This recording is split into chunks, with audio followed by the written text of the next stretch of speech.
Sebaik-baik teman duduk di setiap tempat adalah buku. Ya, hidup ini memang bergerak ke depan, tetapi hanya bisa dipahami jika menoleh ke belakang. Mengembalikan kehormatan umat Islam itu tidak datang begitu saja. Ada proses yang sangat panjang. Prosesnya diceritakan di sini. Karya terbaik orang luar negeri setelah menulis disertasi. Kenapa ya? Kalau kembali katanya ke Indonesia sudah sibuk dengan mengejar jabatan, administrasi, jabatan di kampus, jabatan di politik. Dan yang paling penting bagi saya buku ini adalah apa itu mendorong kita untuk menghidupkan budaya ilmu. Pentingnya buku ini supaya para pemimpin, khusus kepala daerah, memahami posisi ulama sebagai penasehat di mana dia memimpin. Jadi ulama ini partner. Nah, makanya dikatakan atiullah wa atiur rasul ulil amri minkum. Assalamualaikum warahmatullahi wabarakatuh. Salam kawan pustaka. Hari ini saya bersama dengan Bapak Dr. Ilham Kadir, Ketua Gerakan Pemasyarakatan Minat Baca Kabupaten Nrekang. Hari ini beliau akan berbagi kepada kita semua mengenai buku, ya, 5 rekomendasi buku yang akan disampaikan ke teman-teman pemirsa di mana saja berada. Oke, langsung saja kita akan persilakan kepada Bapak Dr. Ilham Kadir. Buku apa saja ini yang bisa kita share, kita bagikan kepada pemirsa sekalian? Silakan. Ya, bismillah. Alhamdulillah pada pagi hari ini jelang siang hari Jumat ya, kebetulan kita sudah masuk pada tanggal 1 Sya'ban dan 14 pada Hijriah atau bertepatan dengan 31 Januari 31 Januari 2025 ya, karena ini masih awal bulan 2025 maka bagus kalau kita punya program itu membaca buku ya. Dalam setahun ini buku-buku apa yang sebaiknya kita baca. Oleh karena itu saya rekomendasikan ada 5 buku yang sebaiknya dibaca pada tahun 2025 ini. Artinya kalau 5 dibagi 12 bulan berarti 1 bulan itu ya kurang lebih setengah buku lah ya. Setengah buku ya. Setengah buku. Ya. Buku yang pertama itu. Ya, ada 5 buku yang saya telah siapkan ya. Pertama saya dulu mau kasih dulu. Kenapa kita harus membaca buku? Karena dikatakan dalam filosofi Arab, khairu jalisin fiz zamani kitabun. Sebaik-baik teman duduk di setiap tempat adalah buku. Dan telah menjadi rahasia umum bahwasanya orang-orang yang membaca itu akan meningkatkan kecerdasan, dan para pembaca itu adalah orang-orang yang visioner. Para pembaca itu adalah orang yang ketika sedih terhibur dengan buku, ketika gundah gulana termotivasi dengan buku, ketika dalam keadaan sakit pun buku itu bisa menjadi pelipur lara ya. Oleh karena itu inilah 5 buku yang kita akan review ya. Dan antara 5 buku ini kita mulai dengan buku ini ya, Sejarah Pendidikan Islam oleh Prof. Ahmad Shalabi. Ini sebenarnya buku lama ini ya, buku tahun 70-an ya. Ditulis oleh Prof. Shalabi. Awalnya ini buku sebenarnya adalah disertasi waktu dia kuliah di London ya, di UK London. Judulnya itu The History of Islamic Education atau Sejarah Pendidikan Islam. Itu diterjemahkan dalam bahasa Arab Tarikhut Tarbiyatil Islamiyah. Ini masih jangan lama ini, tapi sangat relevan buku ini. Sangat relevan untuk kita baca. Walaupun masih jangan lama, enggak ada masalah ya. Bukunya masih sangat relevan ya. Ini penulisnya Prof. Ahmad Shalabi pernah tinggal di Indonesia ya selama 5 tahun ya, sekitar tahun 55 sampai tahun 60 ya, tinggal di Indonesia. Di karya-karyanya ini adalah kebanyakan berbentuk sejarah, termasuk sejarah peradaban Islam. Dia beliau beberapa jilid dia tulis, ya. Mereka sangat ahli. Di sini dijelaskan bahwasanya ternyata ketika Islam berkuasa, ya, sejak Rasulullah wafat sampai Daulah Utsmaniyah itu pendidikan itu menjadi alat utama untuk memperkuatkan bangsa. Bahkan dikatakan bangsa-bangsa yang besar itu, terutama di zaman Khalifah Islam, 2 program pokoknya. Apa itu?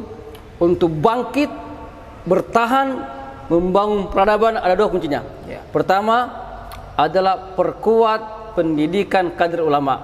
Di semua pendidikan itu berdasarkan untuk menghasilkan ulama. Tapi ulama ini adalah ulama yang multifungsi, bukan saja ulama dalam artian dipisahkan dengan urusan dunia, hanya masjid, masjid saja, madrasah saja, taklim, ceramah, bukan.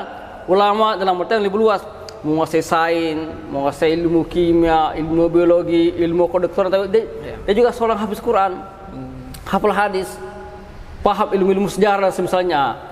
Itulah yang memperkuat peradaban kita, yaitu lahirnya ulama dari sistem pendidikan yang begitu luar biasa. Yang pertama.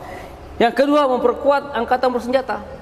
Dia cuma 2 itu, memperkuat angkatan bersenjata dan pendidikan kader ulama. Lalu bagaimana dengan ekonomi, kesehatan, pendidikan yang lain misalnya? Maka itu semua selesai dengan adanya ulama yang multifungsi. Ini wajib dibaca, ya.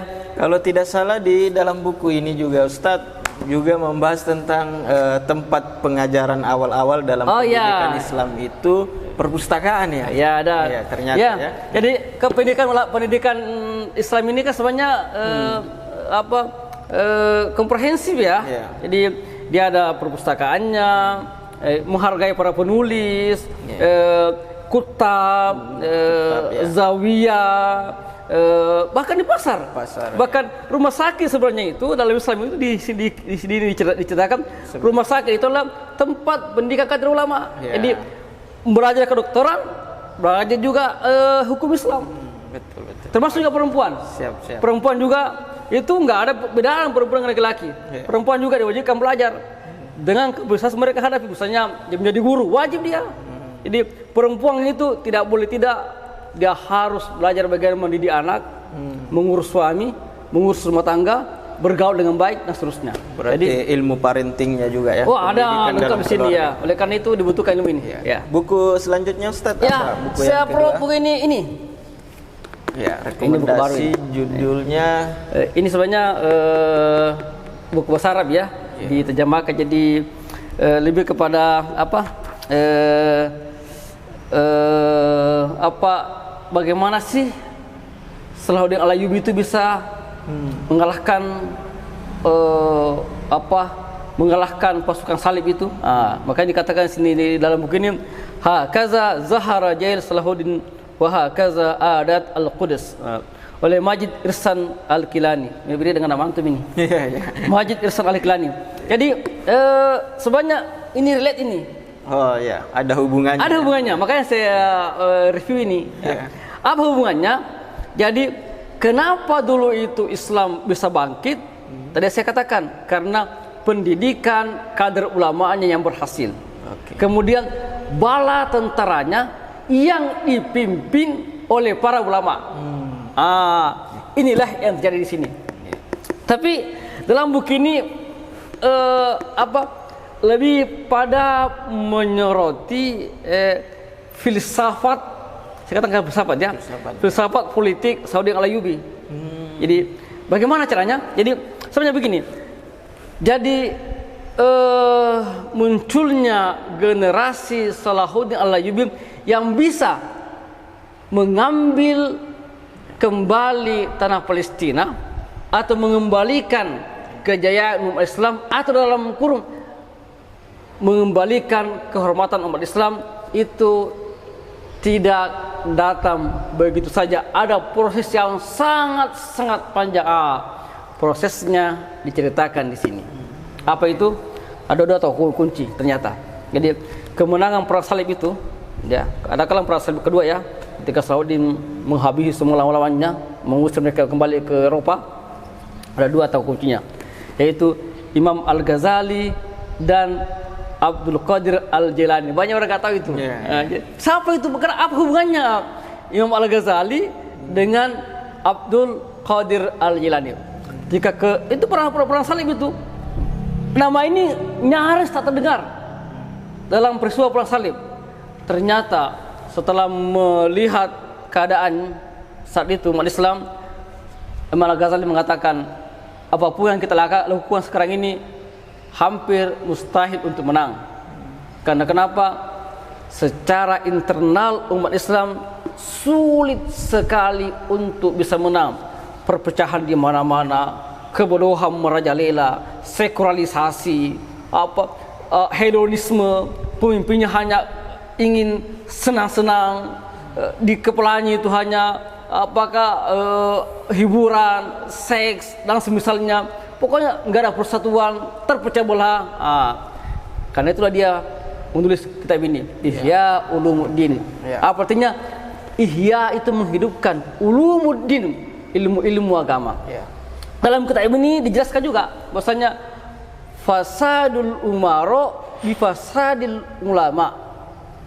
Rusaknya para pemimpin itu karena rusaknya para ulama. Apa rusaknya ulama?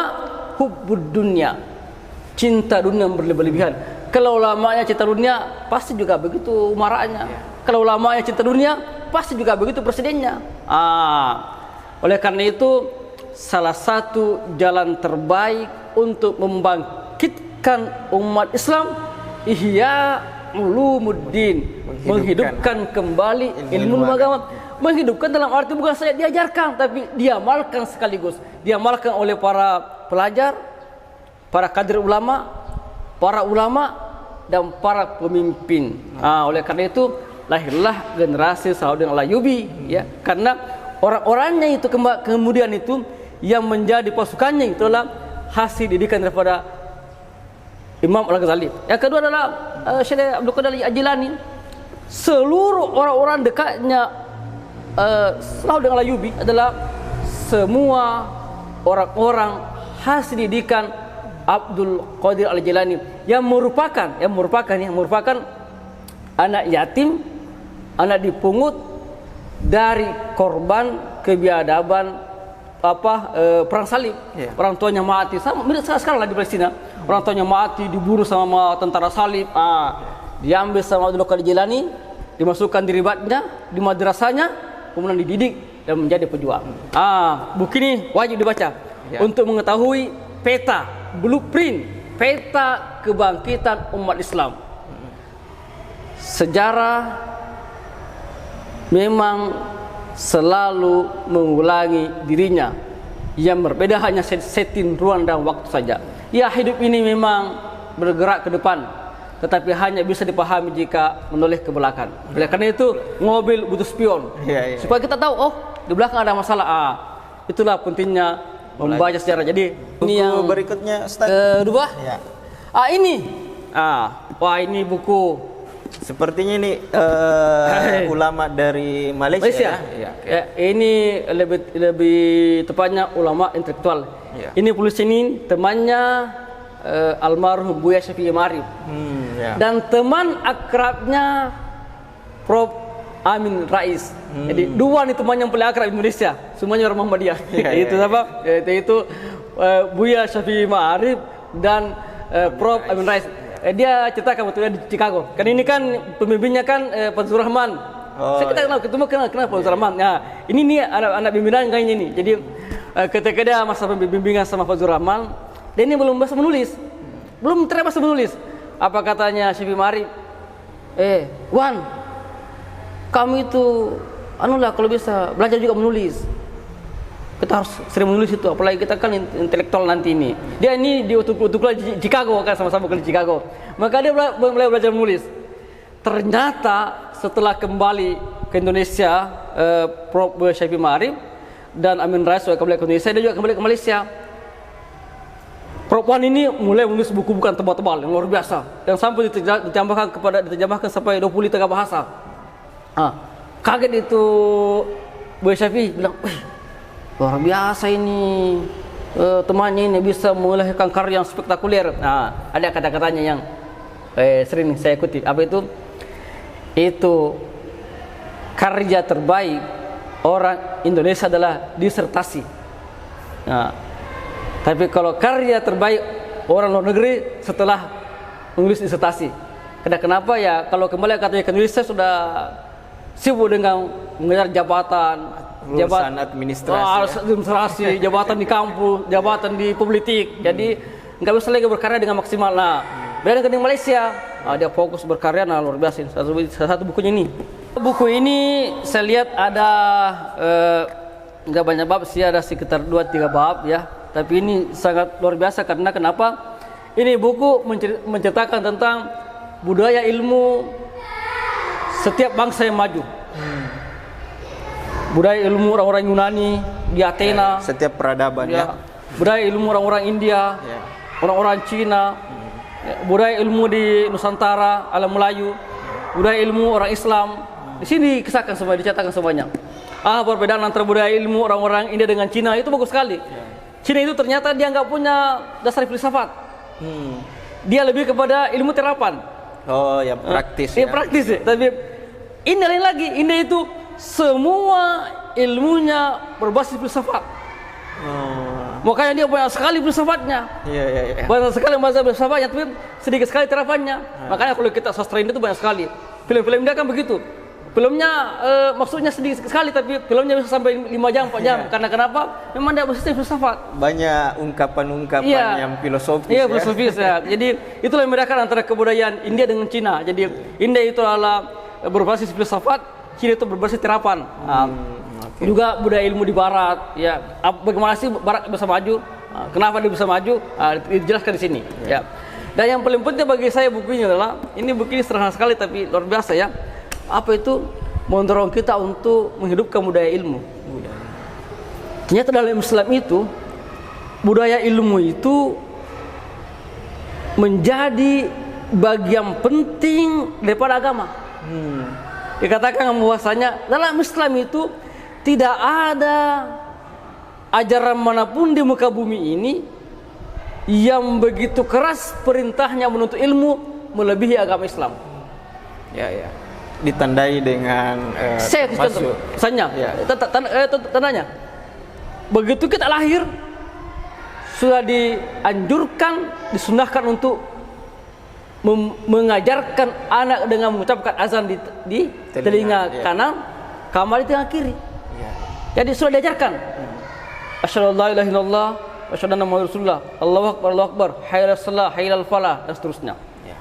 Sampai kita jelang wafat diperintahkan untuk mengajarkan dengan talqin la ilaha illallah. Itulah filosofi utlubil ilma minal mahdi ilal lahdi. Belajarlah, tuntutlah ilmu dari buayan sampai liang lahat. Jadi sekali lagi tidak ada ajaran dan agama manapun di muka bumi ini yang begitu keras memerintahkan pengikutnya untuk menuntut ilmu melebihi agama Islam. Ada dalam buku ini. Jadi konsep pembelajar sepanjang hayat, long life education, itu ada di sini. Ada di sini ya. Ini luar biasa karena pertama beliau alumni Amerika, Chicago, menguasai banyak turas, bahasa Latin, bahasa Arab. Jadi banyak sekali referensinya.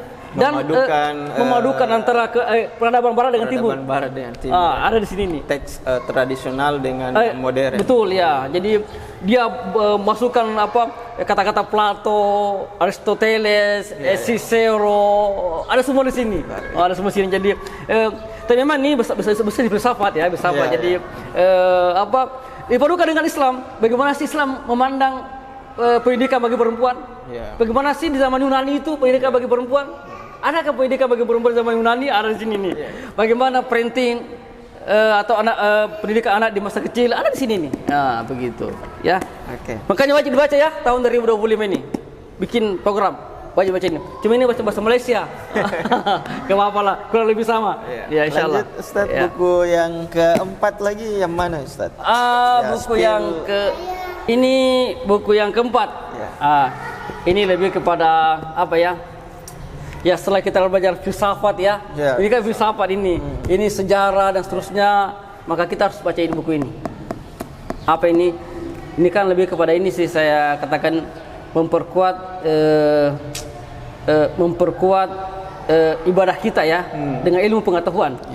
Karena dalam Islam ini kan kullu amalin bila ilmin fahuwa mardud. Seluruh amalan tanpa dasar ilmu akan tertolak. Bahkan ada kita anggap ini ibadah bagus sekali ini, ternyata itu menyesatkan karena tidak ada contoh daripada Nabi. Oleh karena itu penting. Ini karya ulama salaf yang dikagumi oleh siapapun. Apakah itu yang disebut sebagai Asy'ari, yang sebagai menyebutnya Wahabi, atau Asy'ari, atau Salafus Saleh, atau bahkan orang Syiah. Ini buku ini luar biasa. Tulisnya Imam Ibn Rajab Al-Hanbali, muridnya Ibnu Taimiyah. Luar biasa pengaruhnya. Ini judul kitabnya Lataiful Ma'arif Fima Limawasim Al-Am Minal Wazaib. Ini lebih kepada diterjemahkan dengan panen amal sepanjang tahun. Ini lebih kepada memberikan kita gambaran tentang amal-amal apa yang dilaksanakan setiap waktu mengikut urutan bulan-bulan dalam Islam atau bulan Hijriah. Misalnya sekarang masuk ke bulan Rajab. Apa sih yang diutamakan dalam bulan Rajab? Di sini dijelaskan. Di sini dikatakan dia kutip perkataannya Abu Bakar Al-Warraq. Dia katakan bulan Rajab itu ibarat pohon. Jadi bunganya adalah bulan Rajab. Syaban itu adalah sedang mengkal. Kemudian Ramadan itu adalah waktu memanen. Dan hanya para mukminlah yang bisa memanen. Atau dikatakan bulan-bulan ini ya laksana musim. Ada musim angin membawa awan, ada musim awan menurunkan hujan, dan ada musim menanam. Nah, bulan Rajab ini ibarat angin berhembus membawa awan. Bulan Syaban itu adalah awan menurunkan hujan. Dan ketika Ramadan tiba, maka itulah waktu untuk menanam. Jadi banyak sekali permasalahan yang dijelaskan di sini. Ya, dikatakan juga jika kita ini adalah ibarat petani, maka bulan Rajab itu adalah waktu mengairi lahan. Ya. Bulan Syaban itu waktu menanam. Dan bulan Ramadan itu waktu memanen. Jadi siapa yang siap untuk masuk Ramadan, maka dia telah siapkan sejak jauh-jauh sebelumnya. Dikatakan juga di dalam buku ini, para ulama salaf itu 6 bulan sebelum masuk Ramadan, dia telah mati-matian berdoa supaya bisa dipanjangkan umurnya masuk ke bulan Ramadan. Dan setelah Ramadan, mereka mati-matian berdoa 6 bulan kemudian agar amalnya diterima oleh Allah Subhanahu wa taala. Dikatakan juga dalam buku ini doa-doa Nabi, khususnya di bulan Rajab dan Syaban. Dikatakan Allahumma barik lana fi Rajab wa Syaban wa ballighna Ramadan. Ya Allah, berkahi kami pada bulan Rajab dan Syaban, dan masukkanlah umurku atau sampaikanlah usahaku di bulan Ramadan. Insyaallah dengan membaca buku ini, maka kita akan lebih bijak, lebih arif, lebih alim, dan lebih paham. Oh, inilah amalan-amalan terbaik yang Rasulullah contohkan, Rasulullah anjurkan untuk dilaksanakan selama sepanjang tahun ini. Penuntun. Ini memang guide ini sebagai perencanaan. Iya, perencanaan apa yang kita melaksanakan pada bulan Rajab, Syaban, Ramadan, Syawal, Zulqa'dah, Zulhijjah, kemudian masuk ke Muharram seterusnya. Ada semua dalam buku ini. Karena dengan mengetahui waktu-waktu yang terbaik untuk beribadah, maka itu akan meninggikan kualitas amal ibadah kita. Ingat, ada waktu, ada jenis ibadah yang memang dikhususkan sehingga pahalanya berbeda dengan waktu-waktu dan jenis ibadah lainnya. Oke, baik. Ya, selanjutnya Ustaz, buku yang terakhir ini apa judulnya Ustaz? Ini Tibrul Masbuk. Ini sebenarnya tulis ini dikarang sama ya, Imam Al-Ghazali. Ya, jadi ini bahasa Arab ini At-Tibrul Masbuk fi At-Tibrul Masbuk fi Nasihatil Muluk. Ya, lebih kepada dikatakan ada berpolitik, nasihat dan hikayat untuk pemimpin dan penguasa. Ada berpolitik, nasihat dan hikayat untuk pemimpin dan penguasa. Kenapa saya bawa buku ini? Karena minggu ini ada pelantikan bupati. Ya, rekomendasi buku ini tepat juga ya. Minggu ini ada pelantikan bupati seluruh Indonesia. Tanggal 6 Februari ini. Dan para pemimpin ini adalah wajib kita berikan nasihat. Jadi saya selaku orang MUI, Sekretaris Sekum MUI di Nreka, maka wajib juga memberikan nasihat-nasihat kepada pemimpin. Nasihat dalam bentuk kecintaan kami kepada mereka, agar menjalankan roda pemerintahan dengan baik. Semoga dengan menjadi bupati itu bisa menambah amal ibadahnya, menambah timbangan kebaikannya di hari kemudian. Sebab banyak perkara-perkara yang bisa menyelamatkan umat hanya dengan tanda tangan saja. Banyak perkara-perkara yang bisa membantu umat hanya dengan tanda tangan saja. Itulah kelebihan mereka, yang enggak ada milik oleh orang lain. Oleh karena itu pentingnya buku ini supaya para pemimpin, khusus kepala daerah, memahami posisi ulama sebagai penasehat di mana dia memimpin. Jadi ulama ini partner. Makanya dikatakan atiullah wa atiur rasul ulil amri minkum. Taat kepada Allah, kepada Rasulnya, dan ulil amri minkum, kepada penguasa. Tapi penguasa yang mana yang harus ditaati? Penguasa yang mengikuti petunjuk para ulama. Inilah dan terangnya petunjuk-petunjuk para ulama yang harus dipaham, dibaca oleh para pemimpin. Tapi kita bertanya, adakah waktu bagi pemimpin untuk membaca? Itu masalahnya. Oleh karena itu, kalau pemimpin tidak ada waktu untuk membaca, maka siapkan ajudan, orang-orang terdekat, pakar, penasihat membaca buku ini. Nanti ditanya apa isi buku itu. Jadi boleh pemimpin tidak bisa membaca, tidak ada waktu membaca, tapi harus punya teman-teman, punya rekan-rekan, punya komunitas yang bisa memberikan masukan-masukan bermanfaat. Jangan sampai di sekeliling kepala daerah, bupati, gubernur, orang-orang yang pragmatis semua, dekatnya itu. Oleh karena itu bagus juga kalau berteman dengan para ulama yang banyak yang membaca buku. Salah satunya yang baca buku ini, agar memahami dia harus berbuat apa untuk bisa selamat dunia dan akhirat. Oke, Ustaz. Saya kira begitu. Iya, terima kasih. Nah, teman-teman sekalian, itulah tadi 5 rekomendasi buku dari Ketua GPMB Kabupaten Nrekan, dari Bapak Dr. Ilham Kadir. Dan tentunya buku-buku ini sudah dihatamkan, ya mungkin sudah beberapa kali dibaca ulang oleh Pak Dr. Ilham Kadir untuk kebutuhan menulis barangkali, untuk ceramah dan diskusi tentunya. Ya, teman-teman yang mau membaca lebih lanjut buku-buku terkait buku agama, ya karena tadi kita bahas lebih banyak tentang ilmu dan agama, ya juga kita sediakan banyak koleksi di Perpustakaan Umum Kabupaten Nrekan. Salah satunya ini kita punya buku karangan Imam Al-Ghazali, Ihya Ulumuddin. Ini 12 buku, ya. Jadi versi yang dibagi-bagi ya. Ada yang memang hanya satu, tapi ini dibagi-bagi dimudahkan dimudahkan sesuai topik. Ya, silakan teman-teman bisa datang ke perpustakaan, dan terima kasih sekali lagi sama-sama. Pak Dr. Ilham Kadir. Semoga teman-teman semua juga termotivasi untuk terus belajar ya, menjadi pembelajar sepanjang hayat, tentunya dengan membaca buku. Mari kita targetkan kalau bisa dalam 1 pekan 1 buku.